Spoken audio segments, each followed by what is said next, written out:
శ్రీ గురుభ్యో నమ. భక్తలారి ప్రేక్షకులందరికీ కూడా వసంత పంచమి, శ్రీ పంచమి శుభాకాంక్షలు. ఓం యాయేయం రత్నపీఠే శుకకలపడితం శృణ్వతీం శ్యామలాంగీం యస్యేకాంగ్రీం సరోజే శశిశకలధరాం వల్లకీం వాదయంతీం కల్హారాబద్ధమాలాం నియమిత విలసచ్చోళికాం రక్తవస్త్రాం మాతంగీం శంఖపాత్రాం మధుర మధుమదాం చిత్రకోద్భాసి బాలాం. శ్రీమాత్రే నమః. వసంత పంచమి, శ్రీ పంచమి, మదన పంచమి అన్న పేర్లతో వ్యవహారంలో ఉన్న ఈ పండగ మాఘమాసం లోపల వచ్చే శుక్లపక్ష పంచమిని మనము ఈ వసంత పంచమిగా వ్యవహారం చేస్తున్నాం.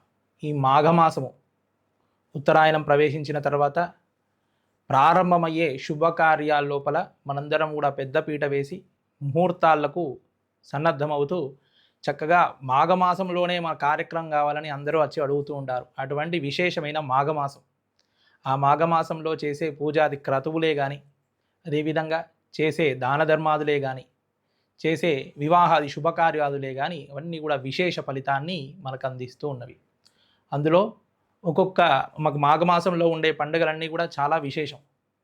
ఈ మొట్టమొదట ఈ వసంత పంచమి, శుక్లపక్ష పంచమి వసంత పంచమి, ఆ తర్వాత వచ్చే 2 రోజుల తర్వాత వచ్చే రథసప్తమి, సూర్య భగవానుని ఆరాధించే రోజు.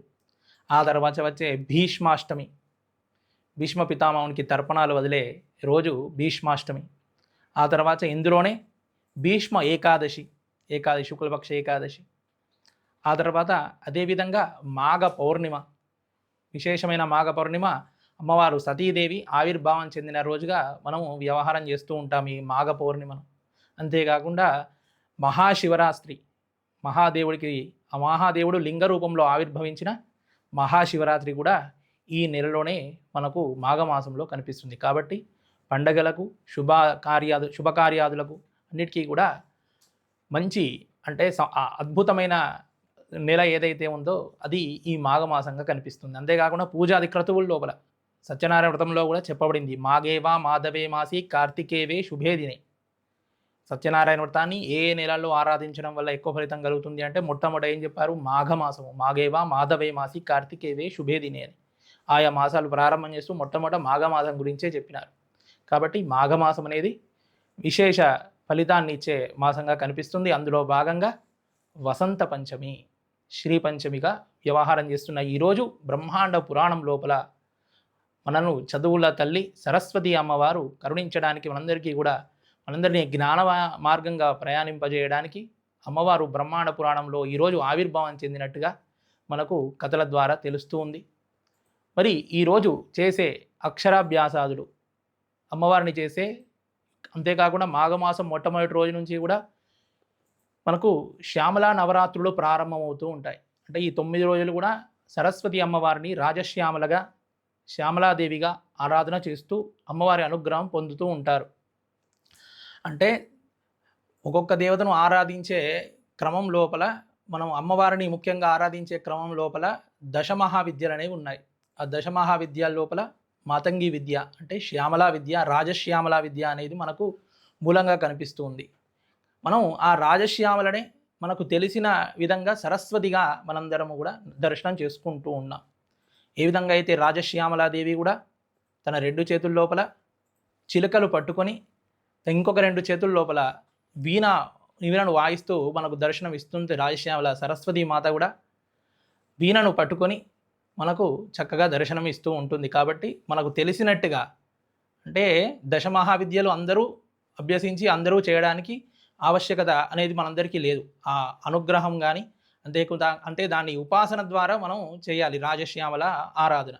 కానీ సరస్వతి ఆరాధన మనందరము చేయవచ్చు. కాబట్టి లౌకికంగా మనందరం కూడా రాజశ్యామలనే సరస్వతిగా ఆరాధన చేస్తూ ఉన్నాం. కాబట్టి ఈ శ్యామలా నవరాత్రుల లోపల ఈ అమ్మవారి ఆరాధన 9 రోజులు కూడా మనకు విశేషంగా కనిపిస్తూ ఉంది. ఈరోజు చేసే అక్షరాభ్యాసాదులు మన పిల్లల చేత ఈ దగ్గర ఉన్న క్షేత్రాల లోపల, చాలామంది అనుకుంటాం వాసరా పీఠం లోపల లేదంటే దగ్గర ఉన్న సరస్వతి ఆలయం లోపలనే అక్షరాభ్యాసం చేయాలి అన్నట్టుగా మనందరికీ ఒకటి పెద్దల ద్వారా మనం తిరిగే వాతావరణం ద్వారా మనందరికీ కూడా ఒకటి బలపడిపోయింది. కానీ అక్షరాభ్యాసం చక్కగా ఇంట్లో కూడా ఆచరించవచ్చు, దగ్గర ఉన్న దేవాలయంలో కూడా ఆచరించవచ్చు. చక్కగా దానికి తగ్గట్టుగా మీ మీ ఆలయాల్లో, మీ దగ్గర ఉన్న ఆలయంలో కానీ లేదంటే మీ ఇంట్లో కూడా ఆచరించవచ్చు. ఎటువంటి తప్పు లేదు. దానికి ప్రమాణంగా ఇక్కడే ఆచరించాలని ఏమీ లేదు. దీన్ని వసంత పంచమి అని వ్యవహారం చేస్తున్నాం. వాస్తవానికి ఉగాది రోజు వసంత ఋతువు ప్రారంభమవుతుంది.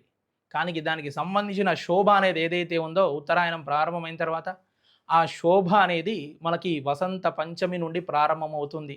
ఈరోజు చేసే రతి మన్మధుల ఆరాధన కూడా చక్కగా విశేషమైన ఫలితాన్ని ఇచ్చి భార్యాభర్తల మధ్య అన్యోన్యమైన దాంపత్యాన్ని చిగురింపజేస్తుంది అని చెప్పేసి కూడా మనకు తెలుస్తూ ఉంది. కాబట్టి ఈ వసంత పంచమి రోజు ఆ చదువుల తల్లి సరస్వతిని యథావిధిగా మనందరం కూడా పూజించి అమ్మవారి అనుగ్రహాన్ని పొందుదాం. అమ్మవారు చదువుల తల్లి సరస్వతి అనుకుంటున్నాం. ఆ సరస్వతి అమ్మవారు ఎటువంటి వాళ్ళనైనా, పామరులను సైతం, అంటే అక్షర జ్ఞానం లేని వాళ్ళను సైతం అమ్మవారు కరుణిస్తుంది. అందుకే మన రకరకాల గాథలు అనేవి మనకు ఉన్నాయి. ఉజ్జయిని నాగారం లోపల కాళిదాసుగా మనము అందరికీ సుపరిచితుడైన కవి కాళిదాసు, ఆయనను శ్యామలాదేవి అనుగ్రహించడం వల్ల ఆయన గొప్ప కవి అయి మనందరి చేత కూడా కాళిదాసుగా ఈరోజు పిలిపింపబడుతున్నాడు. ఆ కథ ఒకసారి చూసుకున్నట్లయితే ఉజ్జయిని నగరం లోపల ఒక మహారాజు ఉన్నాడు. ఉజ్జయిని నగరం లోపల ఒక మహారాజు, ఆ మహారాజుకు చక్కగా అన్ని విద్యల పట్ల చాలా ఆసక్తి, చక్కగా విద్యావంతుడు. ఆయన కూడా రాజ్యంలో ఉన్న ప్రజలందరినీ కూడా విద్యావంతులుగా తీర్చిదిద్దుతున్నాడు. అంతేకాకుండా మంత్రులందరూ కూడా చక్కని విద్యావంతులే. కుమార్తెకు కూడా చక్కని విద్యను అభ్యసింపజేశాడు. అమ్మాయి పేరు విద్యావతి. అలా ఆ రాజు యొక్క కుమార్తె విద్యావతి, ఆమెకు యుక్త వయసు వచ్చిన తర్వాత పెళ్లి చేయమని చెప్పేసి అక్కడ మంత్రుల్లో ఉన్న దగ్గరగా ఉన్న పండితుడికి చెప్పినాడు. కానీ ఆ పండితుడు ఎవరైతే ఉన్నాడో ఆ పండితుడు రాజుగారి కుమార్తెను ప్రేమించడం వల్ల వివాహం చేసుకోవాలన్న ఉద్దేశం పండితుడికి ఉంది. కానీ ఆ ఉద్దేశం రాజుగారికి లేదు. రాజుగారు ఏం చెప్పారంటే, ఈ పండితుడికే ఒక మంచి విద్యావంతుడిని, అమ్మాయి ఏ విధంగా అయితే విద్యను నేర్చుకుందో ఇద్దరికి కూడా సమానమైన విద్య ఉంటే చక్కగా రాణిస్తారని చెప్పేసి ఒక మంచి విద్యావంతుడిని తీసుకుని రమ్మని వివాహానికి ఆ పండితుడికి చెప్పడం జరిగింది. ఆ పండితుడు ప్రతీకారం చేత ఏదో విధంగా ఒక మూర్ఖుణ్ణి తీసుకొచ్చి పెళ్లి చేయిద్దాము అని చెప్పేసి అనుకొని ఇంకా రాజ్యమంతటా కూడా ఎక్కడ మూర్ఖుడున్నాడా అని వెతుకుతూ ఉన్నాడు. వెతకంగా ఒక అడవిలోకి వెళ్ళిన తర్వాత ఎక్కడున్నాడా అని చూస్తే ఒక మూర్ఖుడు కనపడ్డాడు. ఎలా ఉన్నాడు అంటే, తాను ఎక్కిన చెట్టును తానే గొడ్డలి చేత కొమ్మను నరుకుతూ ఉన్నాడు. తాను ఎక్కిన చెట్టును తానే నరుకుతున్నాడు. ఇంతకన్నా మూర్ఖుడు ఎవడుంటాడు అనుకున్నాడు. వాడిని పిలిచాడు. పిలిచి, నాయన నీకు చక్కగా రాజకుమార్తెతో పెళ్లి చేస్తాను అని చెప్పేసి, కానీ నువ్వు చేయవలసింది ఏమిటంటే ఏ మాట కూడా మాట్లాడకూడదు, మౌనం చేతనే నువ్వు గొప్ప పండితుడు అని చెప్పేసి నేను అక్కడ వాళ్ళందరికీ చెబుతాను, నువ్వు ఏ మాట కూడా మాట్లాడకూడదు అని చెప్పేసి ఆయన చక్కగా అలంకారం చేశాడు. మంచి మంచి శాలువలు, మంచి మంచి నామాలు, మంచి కంఠాభరణాలు అన్నీ కూడా ఆయనకు అలంకారం చేసి రాజు కొలువులోకి తీసుకెళ్ళాడు. రాజు కొలువులోకి వచ్చిన తర్వాత ఇంకా ఈయన మౌనంగా ఉండేసరికి, ఈయన మౌనంగా ఉండే స్వామి అని చెప్పేసి, అంటే మౌనం చేతనే విషయాలన్నీ కూడా అవగతం చేస్తాడు, ఈయన గొప్ప పండితుడు అన్న విషయం రాజుగారికి ఏదో విధంగా ఆ పండితుడు చెప్పడం, రాజు పెళ్లికి ససేమి ఒప్పుకున్న తర్వాత ఇక పెళ్లి రోజు గడిచింది. తర్వాత ఓ రోజు రాత్రి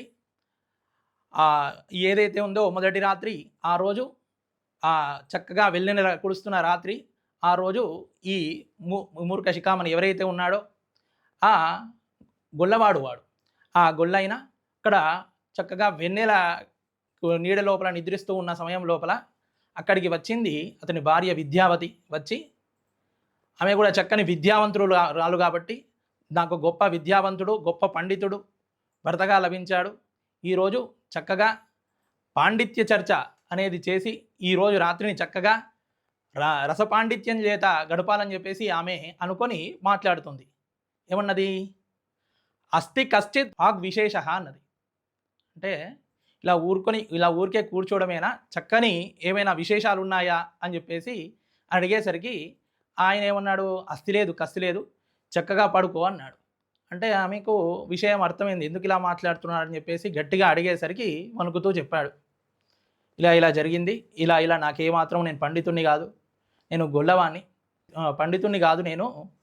ఒక పామరుణ్ణి. నాకు ఎటువంటి విద్య లేదు అని చెప్పేసరికి సరే నీకు విద్య ఎలాగూ లేదు. మరి తల్లిదండ్రులు ఎవరంటే నాకెవరు లేరు. తల్లి లేదు, తండ్రి లేదు అంటే, సరే నీకు ఒక అమ్మని చూపిస్తాను పదా అని చెప్పేసి ఆ ఉజ్జయిని నగరం లోపల ఉన్న అమ్మవారి దగ్గరికి, ఉజ్జయిని లోపల ఉండే అమ్మవారి పేరు మహాకాళి. మనం కూడా మనకు శక్తిపీఠంలో చెప్పుకుంటూ ఉంటాం అమ్మవారు ఉజ్జయిని నగరంలో ఉన్న అమ్మవారి గురించి. అలా అమ్మవారి దగ్గరికి తీసుకెళ్ళిన తర్వాత నువ్వు ఇక్కడ ఈ అమ్మవారిని ప్రార్థించు, నీకు విద్యలన్నీ వస్తాయి అన్న మాట చెప్పింది, వెళ్ళిపోయింది. లోపల వేసి తలుపులు వేసేసింది. ఎవరు వచ్చినా తలుపులు తీయకు నువ్వు. 2 మాటలు చెప్పింది, కాళీ విద్య, కాళీ విద్య, ఈ 2 మాటలే జపిస్తూ ఉండు అని చెప్పేసి చెప్పింది. ఆయన మాట అనడానికి రాదు కాబట్టి కాళీ విద్యే అని చెప్పేసి ఆ జపం అనేది చేస్తూ ఉన్నాడు. వాస్తవానికి ఉజ్జయిని నగరం లోపల రాత్రి అమ్మవారు కాళీ రూపం లోపల మొత్తం ఉజ్జయిని నగరం అంతా కూడా తిరుగుతుంది. ఏ విధంగా అయితే వారాహి రూపం లోపల కాశీ నగరంలో అమ్మవారు ఎలా అయితే పర్యటిస్తుందో, ఉజ్జయిని నగరం లోపల అమ్మవారు కాళీ రూపం లోపల పర్యటిస్తూ ఉంటుందంటారు. అలా అమ్మవారు పర్యటిస్తూ తిరిగి వచ్చిన తర్వాత తన గుడికే, తన ఆలయానికి వచ్చింది అమ్మవారు. వీడు లోపల తలుపులు వేసుకొని ఉన్నాడు లోపల. ఎంతసేపటికి తలుపులు కొట్టేసరికి నేను తలుపులు తీయను ససేమిరా అనేసరికి అమ్మవారు బయట ఉన్న అమ్మవారికి తెలుసు, అమ్మవారు తలుచుకుంటే తలుపులు తీసేసుకొని లోపలికి రాలేదా, కానీ వీడు ఎంత భక్తి ఉంది అన్న విషయం అమ్మవారు గ్రహించాలి కాబట్టి అమ్మవారు పరీక్షిస్తూ ఎవర్రా నువ్వు అనేసరికి నేను ఇలా ఒక పామరుణ్ణి, నాకు విద్యను ప్రసాదించాలి అనేసరికి అమ్మవారు ఆలోచించి నీకు 7 జన్మల అజ్ఞానం అనేది ఉంది, ఆ అజ్ఞానం తొలగించడం ఇప్పుడు కాదు అనేసరికి వాడు మళ్ళీ అదే విధంగా జపిస్తూ ఉండేసరికి అమ్మవారు అనుకుంటే ఎంతసేపు ఎన్ని జన్మలనైనా సరే క్షణంలో మార్చగలుగుతుంది. కాబట్టి అలా తన శక్తి చేత అమ్మవారు మళ్ళీ 7 సార్లు పుట్టించి 7 సార్లు ఒక క్షణం లోపలే మరణింపజేసి ఆయనకు ఆ 7 జన్మల అజ్ఞానం అంతా కూడా తొలగించి, నువ్వు ఏం చేస్తావంటే తలుపులు తీయనన్నాడు. సరే తలుపులు తీయకపోతే తీయకపోయావు, ఆ తలుపు ద్వారం ఏదైతే ఉందో ఆ సందులో నుంచి నాలుకను బయటకు పెట్టరా అన్నది. నాలుకను పెట్టేసరికి ఎడమ హస్తం చేత వామ హస్తం చేత నాలుకను గట్టిగా బయటకి లాగి చక్కగా నాలుక పైన బీజాక్షరాలు రాసింది అమ్మవారు. రాసిన తర్వాత ఒక్కసారి తలుపులు తీయగానే చక్కగా శ్యామల రూపం లోపల అమ్మవారు దర్శనం ఇచ్చేసరికి ఎవరైతే ఆ వ్యక్తి ఉన్నాడో ఆయన్నే మనం ఈరోజు కాళిదాసుగా చెప్పబడుతున్నాం. కాళీని దాసభావం చేత అర్చించాడు. తన అహంకారాన్ని అంతా కూడా పూర్తిగా విడిచిపెట్టడమే దాసోహం. అటువంటి దాసుడైపోయి అమ్మవారికి దాసుడయ్యాడు కాబట్టి ఆయన నిజమైన పేరు ఎవరికి ఇప్పటికీ తెలియదు. అందరూ ఈరోజు కాళిదాసుగానే చెప్తున్నారు, మొదటి పేరు ఎవరికీ తెలియదు. అలా కాళిదాసు అప్పటికప్పుడే అమ్మవారి రూపాన్ని, అమ్మవారు ఎలా కనిపించింది, మనము ఎలా అమ్మవారి రూపం ఎలా ఉందో మనము అలా దర్శనం చేసుకుంటే అలా కనిపిస్తుంది. కానీ మనకు అమ్మవారు అనుగ్రహించాలనుకున్నప్పుడు మనకి ఏ విధంగా అనుగ్రహించాలో అలా కనిపిస్తుంది. ఆమె కాళీ, కానీ ఎలా అనుగ్రహించింది, ఇతనికి ఏం కావాలి, విద్య కావాలి. విద్యకు అధిష్టాన దేవత శ్యామలాదేవి, రాజశ్యామల. కాబట్టి అమ్మవారు శ్యామలాగా ఆయనకు చక్కని విద్యను ప్రసాదించేటట్టుగా దర్శనం ఇచ్చింది. అప్పటికప్పుడు ఆశువుగా అమ్మవారిని చూస్తూ చక్కగా చెప్పిన శ్యామలా దండకం మనందరికీ తెలుసు. ఆ శ్యామలా దండకాన్ని అప్పటికప్పుడు తనకు అంటే ఎటువంటి అక్షర జ్ఞానం లేని వాళ్ళను కూడా అమ్మవారు కరుణించి విద్యావంతులను చేస్తుందన్న కాబట్టి చిన్న కథకు మనకు ఉజ్జయిని నగరంలో ఉన్న మహాకాళియే నిదర్శనము, కాళిదాసుయే నిదర్శనం. కాబట్టి చదువుల తల్లి సరస్వతిని పాదాలు పట్టుకున్నట్లయితే మన అజ్ఞానమంతా కూడా దూరమై జ్ఞానం వైపు మనం పరుగులు తీసి చక్కగా జ్ఞాన ప్రవాహం అనేది మన శరీరం అంతా కూడా నిండి మనము చక్కని జ్ఞాన మార్గం వైపు ప్రయాణిస్తూ ఉంటాం. కాబట్టి మనందరం కూడా ఈ పవిత్రమైన రోజున పిల్లలందరూ కూడా చక్కగా సరస్వతి అమ్మవారిని ధ్యానించండి, పూజించండి. పెద్దవాళ్ళు కూడా మనంలో మనం తర్కం చేసుకొని మనం ఎంత జ్ఞానవంతులో, మనం ఇంకా ఏమి నేర్చుకోవాలి. మనం గతంలో చూసుకున్నట్లే ఈనాడు ప్రతిదాన్ని కూడా మనం ఏం చేస్తున్నాము, ఏం కావాలన్నా కూడా గూగుల్లో వెతికి చదువుకుంటున్నాం. అటువంటి పరిస్థితి వచ్చింది. మనకి ఎంత జ్ఞానం ఉంది, గూగుల్లో చూసి చదువుకునే జ్ఞానం కాదు కదా, మనకు పుస్తక జ్ఞానం ఉంది. పుస్తకాలు ఉన్నాయి, పురాణాలు ఉన్నాయి, ఇతిహాసాలు ఉన్నాయి, అనేక రకాల గ్రంథాలు. మన భారతదేశం అంతా కూడా జ్ఞాన సముపార్జనకి మూలం. కాబట్టి ఎంతో జ్ఞానం ఉంది. ఆ జ్ఞానాన్ని మనం ఎంతో కొంత జ్ఞానాన్ని అభ్యసించి తద్వారా అమ్మవారి అనుగ్రహాన్ని పొందుదాం. లోకా సమస్త సుఖినో భవంతు.